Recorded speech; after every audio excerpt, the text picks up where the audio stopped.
السلام علیکم ورحمۃ اللہ وبرکاتہ۔ بسم اللہ الرحمن الرحیم۔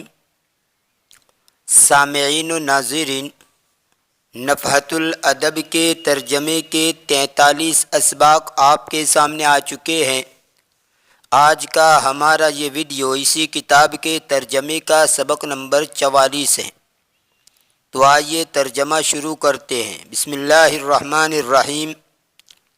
حوار بین ذئب و ثعلب، بھیڑیے اور لومڑی کا مکالمہ، بھیڑیے اور لومڑی کے درمیان بات چیت۔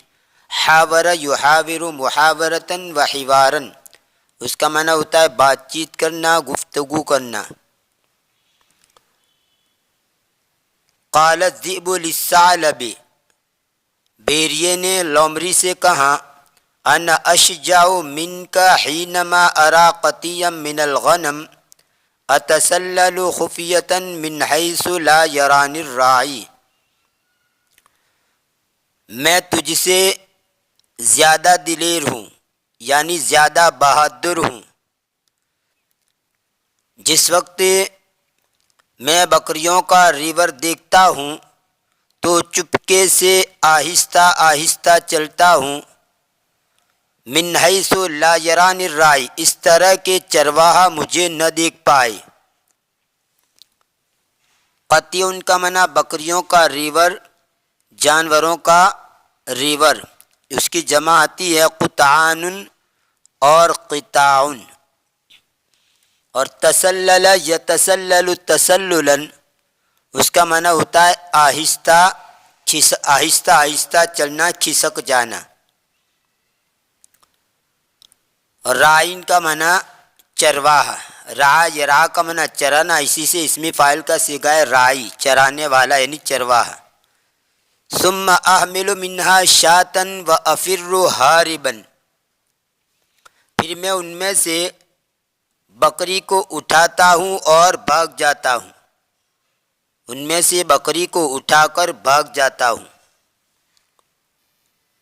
قال الثعلب للذئب انا امتاز عنک بالمکر والدہاء، لومڑی نے بھیڑیے سے کہا، میں مکر و فریب میں تجھ سے ممتاز ہوں، یعنی مکر و فریب میں تجھ سے زیادہ بری ہوئی ہوں، ممتاز ہوں۔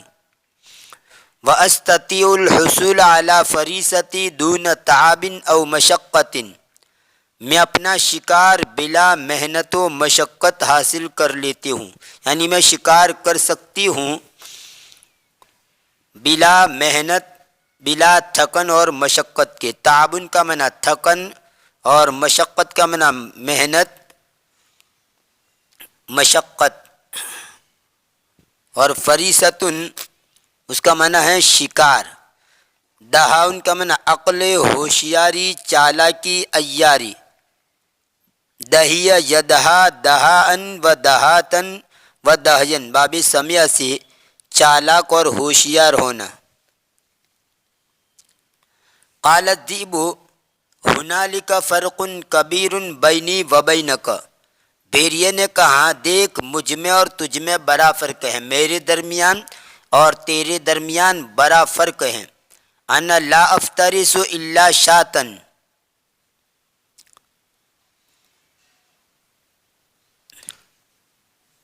فلا تفترس الا دجاجة او وزة، میں شکار نہیں کرتا ہوں مگر بکری کا۔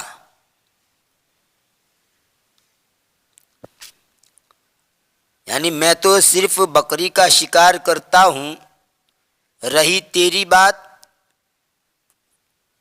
فلا تفترس الا دجاجة او وزة، تو صرف مرغی یا مرغا بھی کا شکار کرتی ہے۔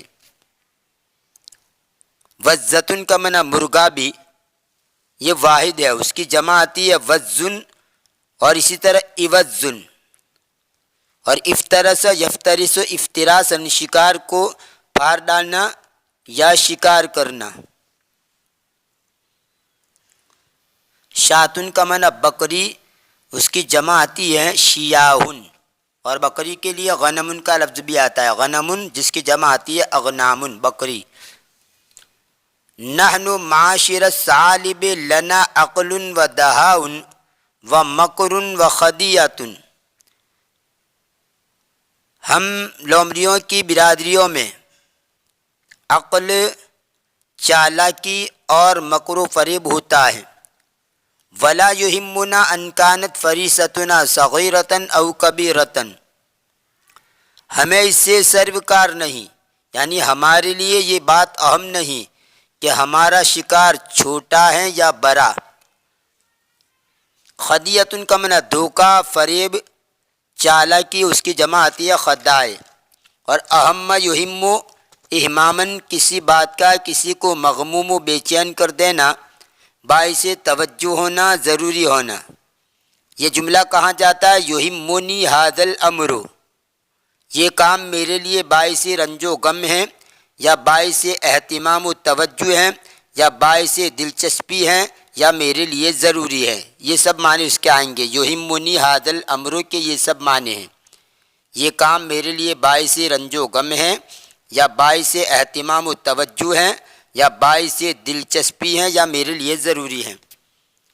تو یہاں پر آپ اس کا ترجمہ کریں گے ولا یہمنا ان کانت فریستنا صغیرۃ ام کبیرۃ، یعنی ہمیں اس سے کوئی سروکار نہیں، ہمارے لیے یہ بات اہمیت نہیں رکھتی ہے کہ ہمارا شکار چھوٹا ہے یا بڑا ہے۔ قال الذئب بل نحن معاشر الذئاب اقوى جسما واشجع قلبا، بھیڑیے نے کہا ہم بھیڑیوں کی برادری بدن کے لحاظ سے طاقتور اور دل کے اعتبار سے زیادہ مضبوط ہیں۔ اقوا اور اشجع یہ دونوں اس میں تفضیل کے صیغے ہیں، اور جسمن اور قلبن یہ تمیز بن رہا ہے۔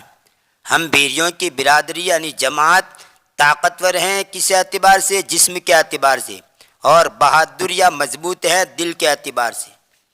قال الثعلب ما بالك ايها الذئب تفتخر علينا بشجاعتك واراك اذا ابصرت قلبا تفر هاربا، لومڑی نے کہا بھیڑیے کیا باتیں ہیں، ما بالك ايها الذئب، بھیڑیے کیا بات ہیں کہ تو ہمارے سامنے اپنی بہادری پر اترا رہا ہے۔ تفتخر علینا بشجاعتک، تو ہمارے اوپر فخر کر رہا ہے تیری بہادری کی وجہ سے، یعنی اترا رہا ہے۔ وَأَرَاكَ إِذَا أَبْصَرْتَ قَلْبًا تَفِرُّ هَارِبًا، حالانکہ میں دیکھتی ہوں کہ اگر کتے کو تو دیکھ لیتا ہے تو دم دبا کر بھاگ پڑتا ہے۔ اذا ابصرت قلبا، جب تو کتے کو دیکھتا ہے، تفر ہاربا، تو بھاگ جاتا ہے۔ وقدیما قالوا، اور پرانی کہاوتیں، لوگوں نے پرانے زمانے میں کہا، مطلب پرانی کہاوتیں ہیں، قدیم زمانے میں لوگوں نے کہا ہے، یعنی لوگوں کی پرانی کہاوتیں ہیں۔ الحیلۃ ترجح الشجاعت، تدبیر بہادری پر فوقیت لے جاتی ہے، یعنی بعض اوقات دلیری دکھانے سے وہ کام نہیں ہوتے جو ہیلا و تدبیر سے ہو جاتے ہیں۔ جیسا کہ وہ واقعہ مشہور ہے، غالباً اسی کے اندر آئے گا نفحۃ الادب کے اندر، کہ ایک خرگوش نے شیر کو، جو جنگل کا بادشاہ شمار ہوتا ہے، جن کو جنگل کا بادشاہ کہا جاتا ہے، کس طرح ایک چھوٹے سے خرگوش نے اس شیر کو ہلاکت کے اندر ڈال دیا تھا، یعنی ایسی تدبیر اختیار کی تھی اور ایسی چالاکی چلی تھی جس کی وجہ سے شیر کو موت کے گھاٹ اتار دیا۔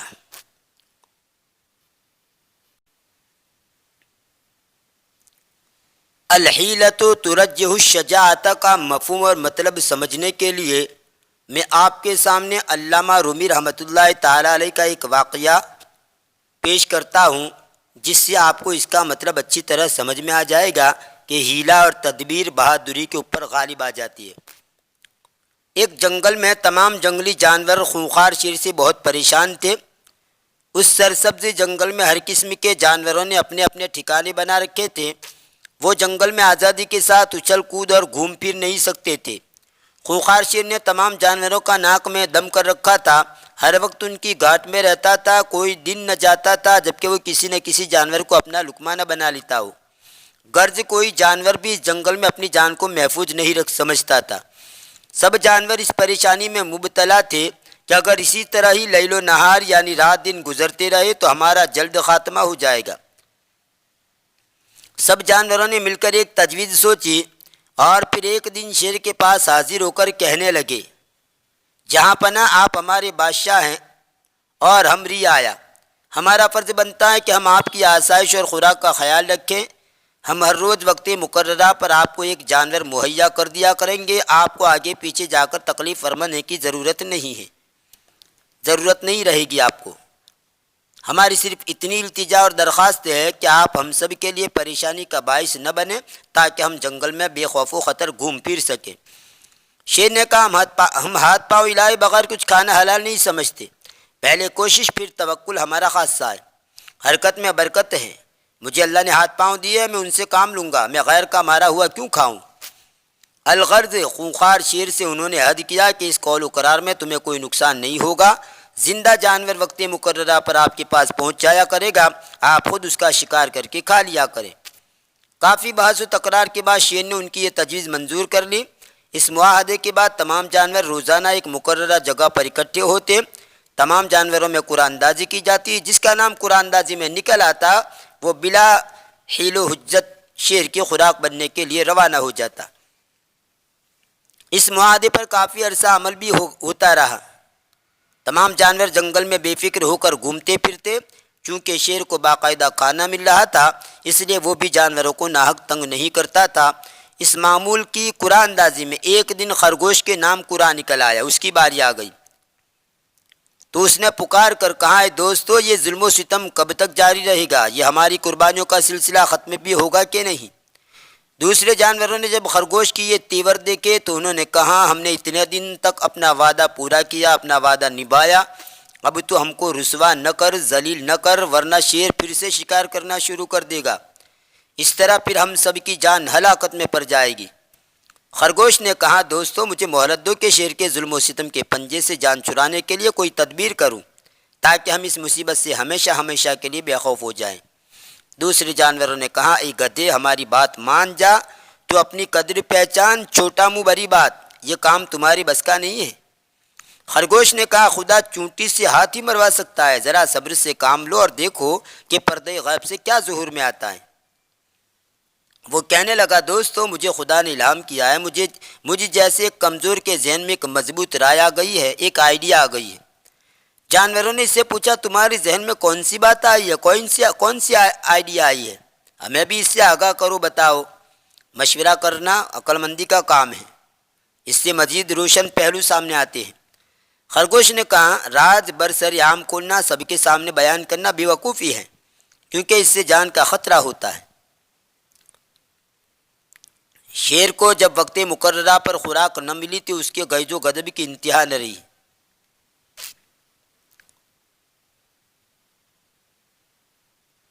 بار بار زمین پر پنجے مارتا اور کہتا کہ افسوس، میں ان کمینوں کی چکنی چیری باتوں میں آ گیا۔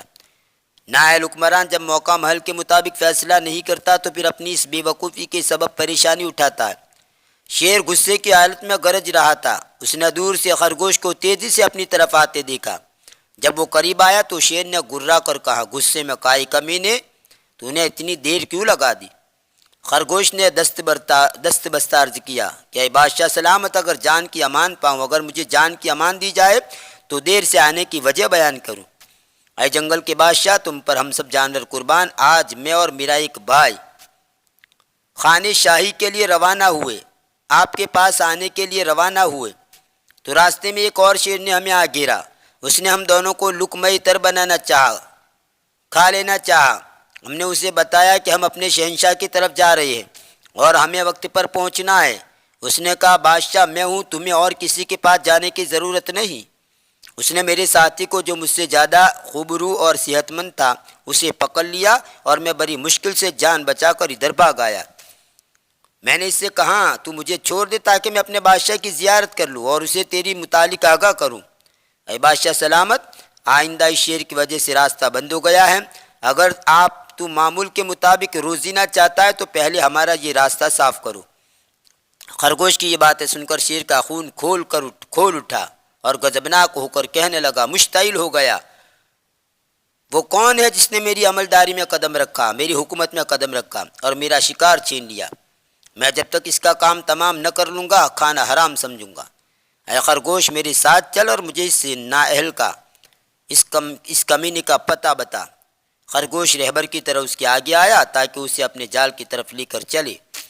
خرگوش کے مکر کا جال شیر کا پھندا تھا۔ عجیب خرگوش تھا کہ شیر کو اچک لے گیا۔ دشمن اگر تجھ سے دوستانہ بات کرے تو جال سمجھ، اگرچہ وہ تیرے حق میں بہتری کہہ رہا ہو۔ اگر وہ تجھے شکر دے تو اسے زہر سمجھ، اور اگر وہ تجھ پر مہربانی کرے تو قہر سمجھ، اس کے مہر کو اس کا قہر سمجھ۔ خرگوش بڑے حوصلے اور اعتماد کے ساتھ شیر کے آگے آگے چل رہا تھا۔ ایک شکستہ یعنی ٹوٹے ہوئے کنویں کے قریب وہ ٹھٹک کر کھڑا ہو گیا۔ شیر نے للکار کر کہا، آگے بڑھ، پیچھے قدم کیوں ہٹاتا ہے؟ خرگوش نے کہا، سرکار، میرے ہاتھ پیر جواب دے گئے، میری روح کانپ رہی ہے اور دل دھڑک رہا ہے، کیونکہ وہ ظالم شیر اسی کنویں میں رہتا ہے اور میرے ساتھی کو پکڑ کر اسی کنویں میں لے گیا ہے۔ اس خوف سے مجھے آگے بڑھنے کی ہمت نہیں ہو رہی ہے۔ حضور، اگر آپ مجھے اپنی بغل میں اٹھا لیں تو پھر میں آگے بڑھ سکتا ہوں۔ شیر نے خرگوش کو بغل میں لے لیا۔ اس طرح وہ دونوں کنویں کے قریب پہنچے۔ شیر نے خرگوش کو اپنی بغل میں لیے کنویں میں جھانکا تو اسے اپنا اور خرگوش کا عکس پانی میں دکھائی دیا، اس کی پرچھائی پانی میں دکھائی دی۔ اس نے سمجھا کہ واقعی کوئی شیر خرگوش کو پکڑے کھڑا ہے۔ جب قضا آتی ہے تو عقل پر پردہ پڑ جاتا ہے۔